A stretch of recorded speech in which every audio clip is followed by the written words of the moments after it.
E aí, turma, como vocês estão? Tudo jóia? Hoje eu tenho uma questão para perguntar para vocês e a questão é: você tem uma alma tranquila? O que seria a tranquilidade da alma? A tranquilidade da alma seria a falta de ansiedade, a falta de agitação, a falta de oscilação entre as emoções, entre os desejos. O que seria a tranquilidade da alma? O que seria a alma? De onde veio a alma? Alma é um conceito muito antigo. Ela vem desde Sócrates, desde Platão, desde Aristóteles. Aristóteles é o primeiro que tenta estudar a alma como uma ciência. A alma que é uma tradução de grego para psique, a palavra psique, que também em grego pode representar borboleta. Fica aí a curiosidade para vocês. Para a gente tentar entender hoje por que Por que falar sobre a tranquilidade da alma?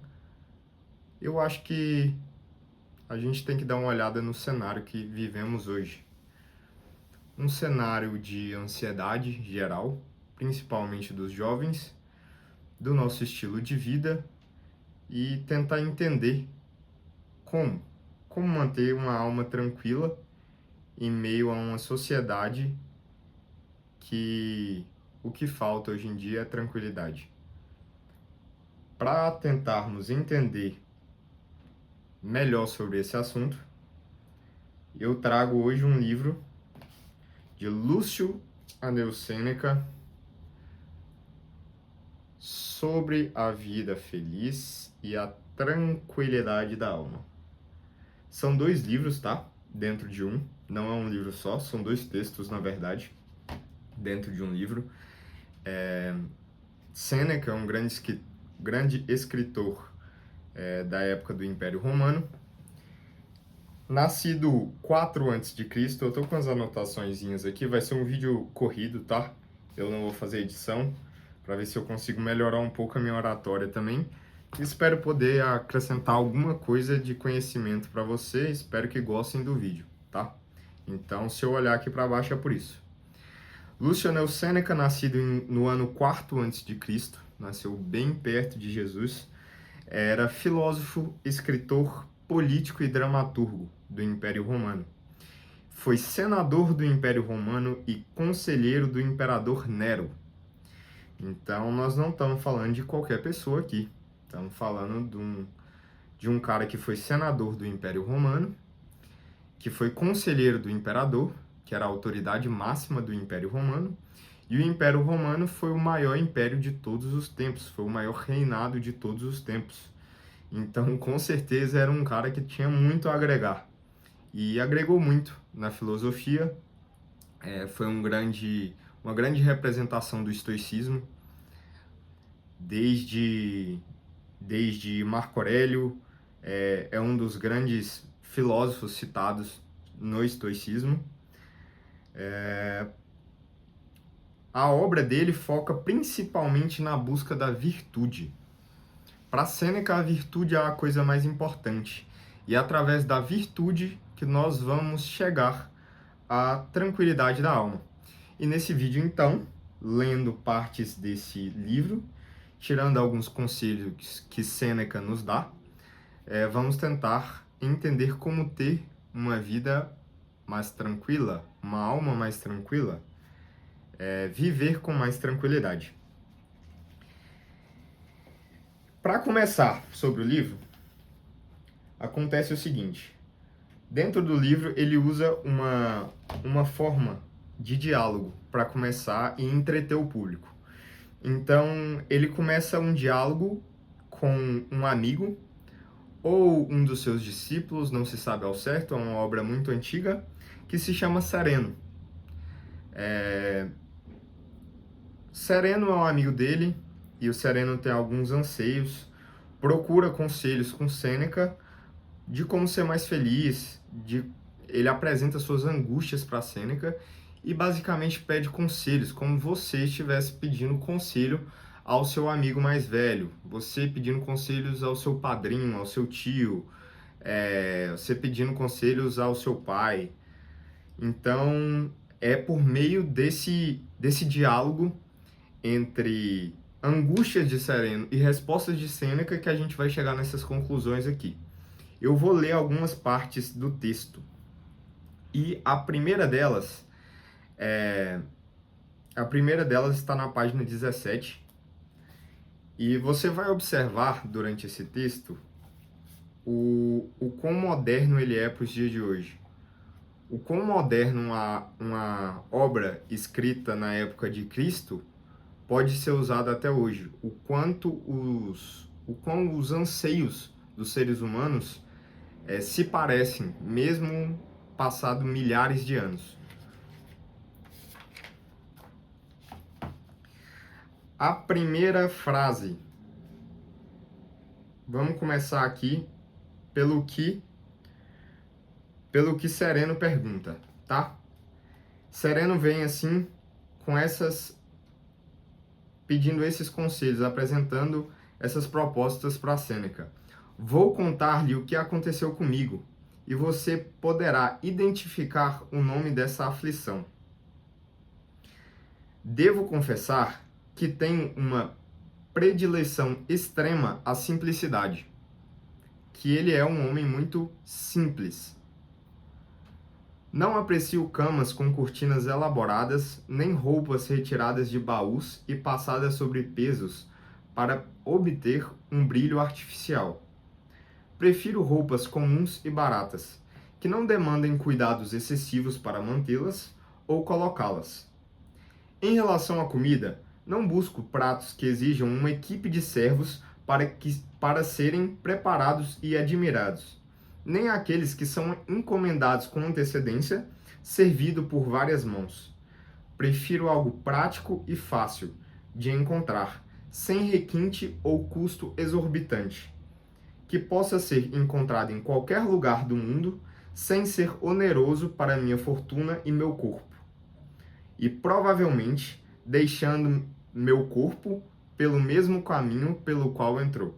Ele está falando basicamente aqui, eu vou comer e vou cagar. Então não importa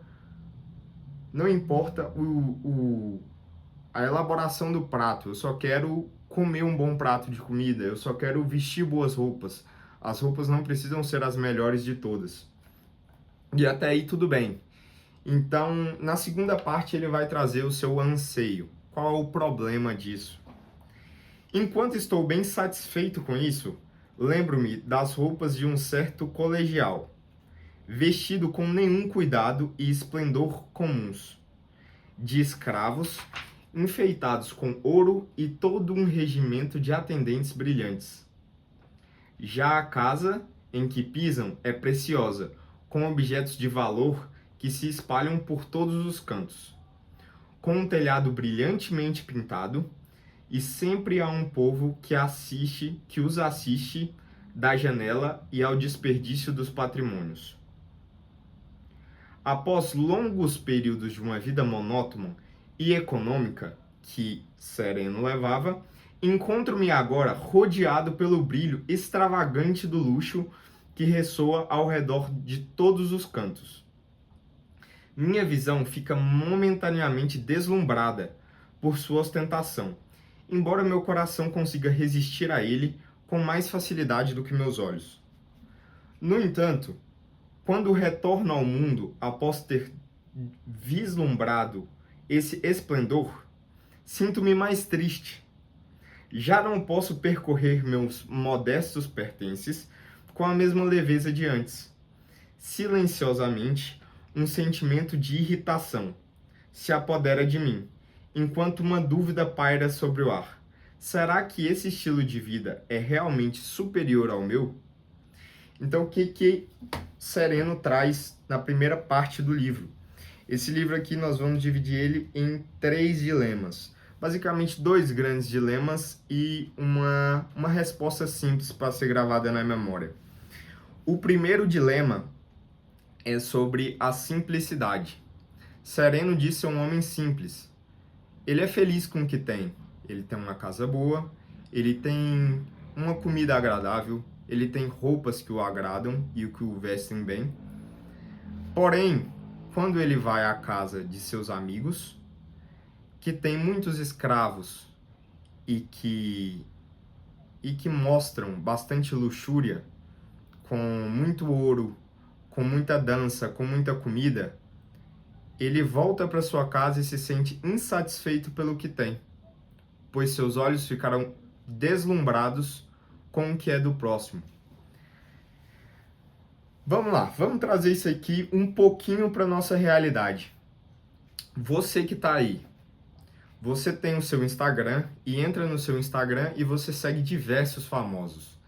E aí você entra no perfil de um desses famosos ou começa a rolar o seu feed e encontra fotos de carros de luxo, de casas de luxo, de mulheres, muitas mulheres com um mesmo cara, de ostentação de dinheiro, de gente que está em um patamar de vida muito distante do seu. E você que estava tranquilo dentro de si, sem nenhuma preocupação, começa a criar um anseio desnecessário por ver o que é do outro e se comparar. E a comparação é algo natural do ser humano. Ela acontece em todas as classes sociais, em todos os povos, a comparação acontece. Só que hoje nós estamos expostos a comparações que antes não vinham dessa forma. O Instagram é uma forma de maquiar a vida para que, mesmo que seja uma vida boa, ela pareça melhor ainda. Então, que tal pensar igual Sereno? Será que às vezes nós não estamos no mesmo lugar?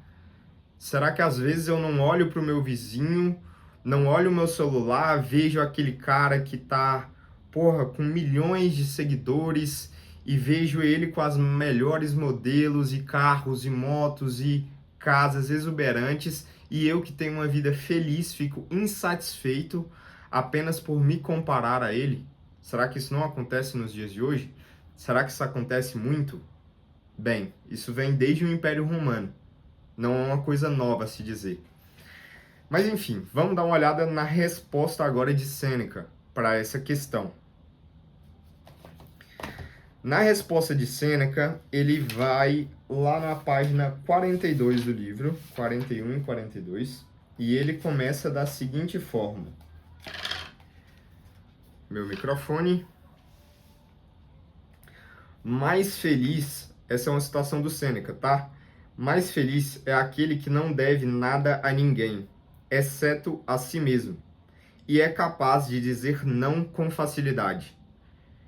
Isso, nos dias de hoje, se você olhar canais de economia como Primo Rico, se você olhar pessoas que dão conselhos financeiros, Bruno Perini, diversas pessoas da área, eles dizem que a felicidade está na liberdade. E a liberdade é o poder de dizer não, de não dever nada a ninguém, de não fazer algo que não seja agradável apenas por dinheiro. No que diz respeito ao dinheiro, outra citação do Sêneca, o melhor critério é evitar cair na pobreza ou afastar-se dela completamente. Ele traz nessa frase a questão do risco. Você evita cair na pobreza, você não dá all-in nas suas coisas, você não aposta todas as fichas que tem, mas você também não guarda todas as fichas que tem com medo de gastá-las. Então, o melhor critério é evitar cair na pobreza ou afastar-se dela completamente. O afastar-se seria não investir. Você não investe, você não consegue tomar sequer algum risco porque tem medo de cair na pobreza. Outra citação, ficaremos satisfeitos com essa medida de riqueza se tivermos anteriormente apreciado a parcimônia, sem a qual nenhuma riqueza é suficiente e com a qual nenhuma é insuficiente, especialmente porque o remédio está sempre à mão e o remédio está sempre à mão e a própria pobreza, ao chamar ajuda da parcimônia, pode se transformar em riqueza. Para você que não entendeu, parcimônia é economia, é você economizar. Então ele fala, ficaremos satisfeitos à medida em que a riqueza tivermos anteriormente apreciado a parcimônia, a economia. Se tivermos economizado antes, aí sim estaremos satisfeitos com a medida de riqueza. E com a medida de riqueza, mesmo a própria pobreza é capaz de se tornar riqueza. Você está pobre, você junta dinheiro e volta a ser rico. Acostumemo-nos a abandonar a mera exibição externa e avaliar as coisas por sua utilidade, não por suas ornamentações vazias. Que a nossa fome seja controlada pela comida, nossa sede saciada pela bebida, e nossa luxúria limitada dentro dos limites necessários. Aprendamos a usar nossos membros e a organizar nossas roupas e estilo de vida de acordo com o que foi aprovado por nossos ancestrais, não imitando modelos passageiros da moda. Essa frase aqui eu vou deixar para vocês, eu não vou interpretar todo o texto, tá? Eu prefiro citar ele aqui e prefiro de verdade que vocês tenham a curiosidade de ler esse livro, que eu achei ele bem atual para os problemas de hoje e que dá uma luz para o jovem.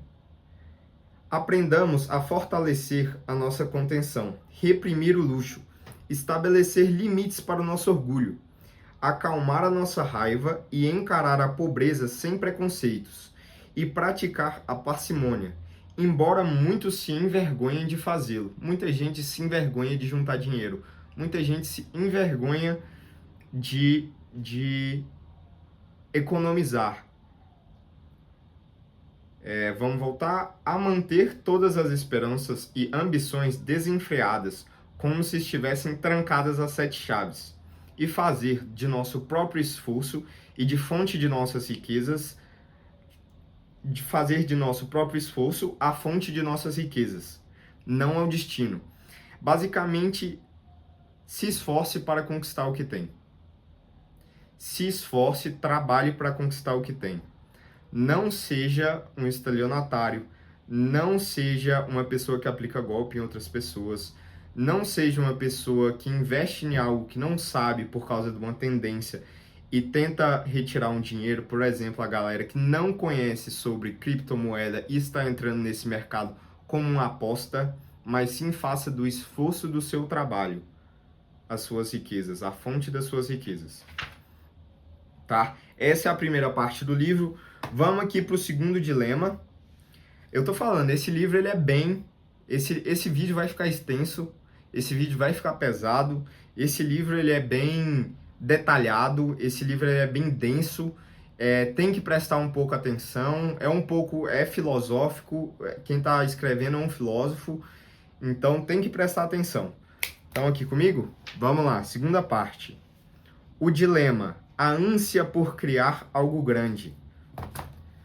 Agora vem o segundo dilema do nosso amigo Sereno. A ânsia de criar algo grande. Vamos ver se isso tem alguma coisa a ver com nossos dias de hoje. Ninguém, eu digo, que não me dê nenhuma compensação digna de tal perda, jamais me roubará um dia. Ninguém pode me tirar a paciência durante o meu dia, se ele não me der alguma coisa em troca. Então, ele está basicamente falando assim, ninguém tem o direito de estragar meu dia. Chorão, hoje ninguém vai estragar meu dia.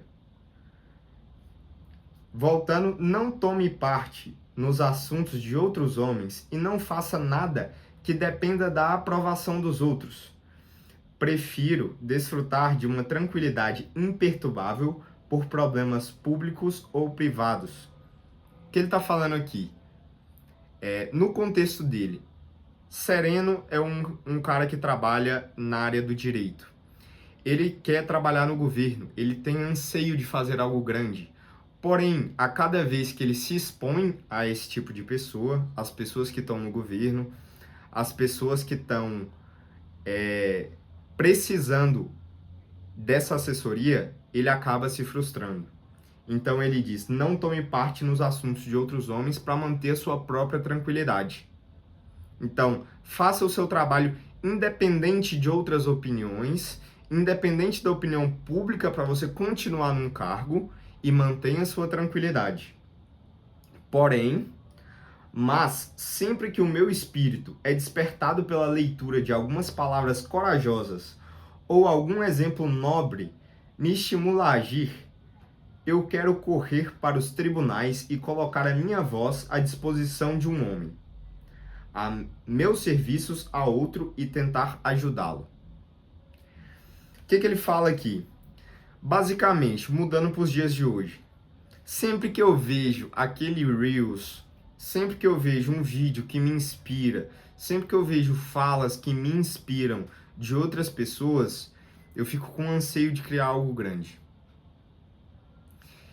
Todas as vezes que eu tenho um estímulo externo que me motiva, joga minha motivação lá no alto, que me enche de dopamina, eu quero mudar de vida.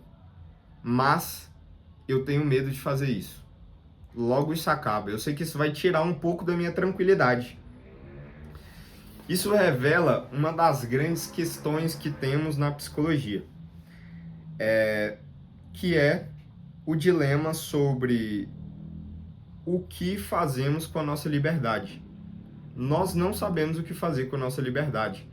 Nós temos diversas possibilidades de trabalhar com diversas coisas hoje em dia, de falar com diversas pessoas, de seguir vários caminhos, e nós não sabemos como administrar isso. Não sabemos administrar a nossa própria liberdade. E isso vem de uma época, mesmo que não com todos esses recursos que temos hoje, de uma época muito antiga. Hoje em dia nós temos muito mais recursos. Então acredito que essa indecisão de o que fazer com nossa liberdade, ela é muito maior. E qual que é a solução? Presta atenção, que ao mesmo tempo que ele fala que ele queria uma tranquilidade, ele fala que ele queria criar algo grande. Então tem essa vontade de criar algo grande. Vamos ver qual é a resposta o nosso queridíssimo Sêneca daria para essa solução.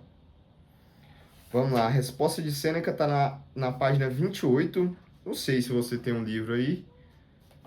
Aconselho que leia o livro, se não, esse vídeo aqui pode ser útil para você também. Vamos lá. Qual é o conselho que ele dá? Antes mesmo de eu ler, eu vou citar uma parte. Faça algo que se orgulhe com excelência, independente por ser algo grande ou não. Faça algo por excelência. Faça algo bom para fazer algo bom. Isso é uma virtude. Faça o bem por ser a coisa certa. Trabalhe, se esforce e seja útil à sociedade que te serve. Você nasceu e já tinha rua asfaltada. Você nasceu, provavelmente você já tinha uma casa, um teto. Outras pessoas construíram isso. Você nasceu, já tinha uma língua portuguesa escrita. Você só tem que aprender a língua. Você só tem que aprender o que está já no mundo. Então, contribua com o mundo em que você foi colocado. Outras pessoas já contribuíram. A sua vida é mais fácil por conta de pessoas que contribuíram para a sociedade. Você tem energia elétrica por causa de uma pessoa que contribuiu para a sociedade. Então, vamos ler o que o Sêneca fala. No entanto, que um homem se retire de tal maneira que, onde quer que ele passe seu lazer, seu desejo ainda seja de beneficiar os indivíduos e a humanidade como um todo, seja através de sua inteligência, voz ou conselhos. Ele está falando basicamente, seja por onde você passe, seja no âmbito público ou privado, seja num tribunal ajudando muitas pessoas ou ajudando apenas o seu estagiário, faça algo que te tranquilize a alma, e a tranquilidade da alma vai ser feita pela sua satisfação, por você estar satisfeito por ter feito um bom trabalho.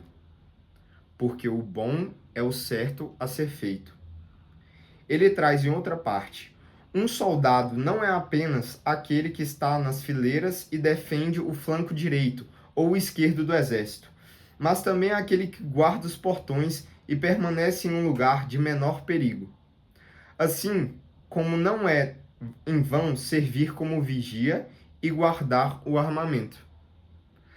Até mesmo o cara que está na guerra, o importante não é um cara que está lá na frente atirando, não é o cara que está na linha de frente, não é o cara da inteligência. O cara que está guardando o armamento, ele também é importante. E se ele guardar o armamento errado, ele prejudica o restante do grupo.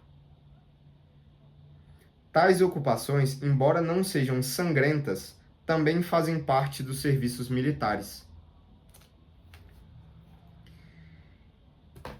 Essa parte do livro, ela me lembra uma citação bíblica.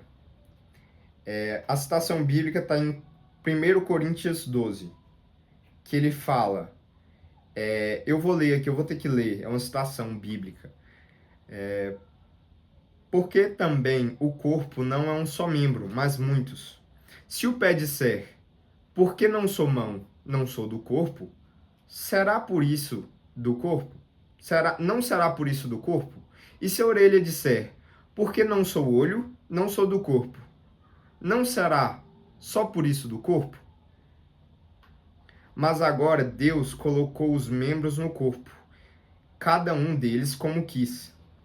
E se todos fossem um membro só, onde estaria o corpo? Pois assim, há muitos membros no corpo. E o olho não pode dizer à mão, não tenho necessidade de ti. E nem a cabeça dizer aos pés, não tenho necessidade de vós. Antes, os membros do corpo, que parecerem os mais fracos, são muito mais necessários. Aqui ele está falando, obviamente, do corpo de Cristo, do corpo da igreja. Mas podemos levar para o lado de cada um tem sua função na sociedade. E mesmo que você não consiga exercer a função que seria a de linha de frente de um exército, a sua função ainda é útil. Faça com excelência. Faça por excelência, independente de qual seja a sua função. Você está ajudando outras pessoas só de fazer por excelência. E para finalizar aqui, nós vamos falar da tranquilidade da alma, da última parte do vídeo. Essas são duas questões que podem tranquilizar a sua alma, mas vamos entender aqui onde é que ele quer chegar com essa tranquilidade da alma.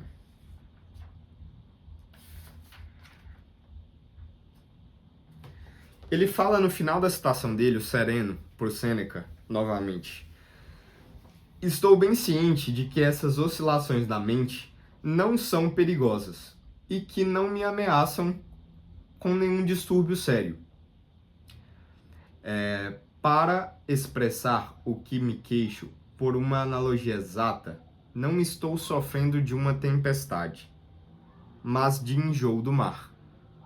O que seria esse enjoo do mar? Seria uma ansiedade geral, uma ansiedade generalizada, que não se sabe pelo motivo, uma angústia mesmo do ser, que não tá te assombrando, mas está te corroendo lentamente. Você sente enjoo por isso, de não responder algumas perguntas que são necessárias para você. E o que seria a tranquilidade da alma, de acordo com Sêneca? O que estamos procurando, então, é como a alma pode sempre seguir um curso estável e sereno. Estar satisfeita consigo mesmo e olhar com prazer para o que está ao seu redor. Sem experimentar nenhuma interrupção dessa alegria, mas sem permanecer em uma condição pacífica, sem estar sempre alegre ou deprimido. Isso será chamado de tranquilidade. A tranquilidade não é a ausência de problemas, mas é a falta de oscilação. A oscilação, ela vai acontecer, só que é importante que ela não aconteça em um pico e um grande declínio. Ela seja uma oscilação mais tranquila para ser lidada. Então, É isso que o estoicismo traz em muitas áreas, a tranquilidade. As oscilações elas vão acontecer e quanto maior uma oscilação, maior é o seu declínio. Isso vai acontecer sempre. A tranquilidade da alma seria estar satisfeita consigo mesmo e olhar com prazer para o que está ao seu redor. Fica aí, né, essa dica do Sêneca. E em respeito do que fazemos com a nossa liberdade, é interessante que entendamos o que queremos deixar para o mundo. Esse canal aqui é um meio de deixar alguma coisa para o mundo que eu acho legal. Nem que seja um livro, nem que seja algumas palavras que toquem uma ou duas vidas, mas alguma coisa para deixar para a sociedade que já te agregou muito. Tem uma frase aqui de Sêneca, no mesmo livro, que me encantou muito, a respeito de um propósito de vida. Ele diz assim: alguns de nós a gastam em busca de lucro e perda, a vida. Outros, para que nada reste de seu patrimônio. Tem gente que vive juntando dinheiro, tem gente que, antes de morrer, tenta gastar o seu dinheiro inteiro. E a vida deles serve para isso. Nada pode ser mais vergonhoso do que isso. Frequentemente, alguém muito velho não tem outro argumento para provar que viveu muito, a não ser a sua idade. Lúcio Anel Sêneca.